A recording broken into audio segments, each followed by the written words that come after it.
En een echte opvolger is er net. Of het moet deze 30-jarige Thomas Dalgaard wezen. Maar die begint morgen waarschijnlijk op de bank. Maar Maarten de Roo net, die speelt het. Hij vertrouwt op het scorend vermogen van de vervangers van Finn Bogason. Je moet ze erin leggen. Hè?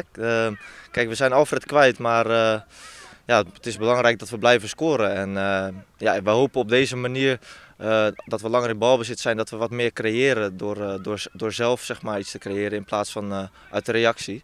Maar ik denk dat, ja, dat we genoeg spelers hebben die kans kunnen creëren en die ze erin kunnen schieten. En ja, het belangrijkste is dat je gewoon stabiel staat en ja, dat je die bal erin gaat prikken. Maar dat komt wel goed.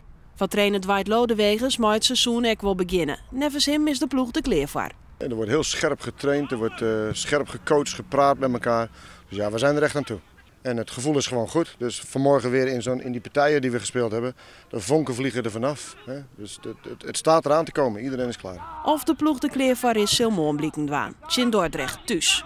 Dat moet een makkie wezen, toch? Ja, iedereen verwacht natuurlijk dat we van Dordrecht winnen, omdat die er naar boven zijn gekomen en wij hebben een goed jaar gedraaid. Maar ik denk dat het een lastige wedstrijd wordt. Alleen wij gaan er alles aan doen om 3 punten hier te houden. Ik denk, als je net nieuw bent in de Eredivisie, wat je kwaliteiten dan ook zijn, je bent vol energie, je hebt niks te verliezen. Dus er staat een ploeg hier morgenavond vol gas gaat geven. Morgen om 11 uur in de uittrap van Heerenveen Dordrecht.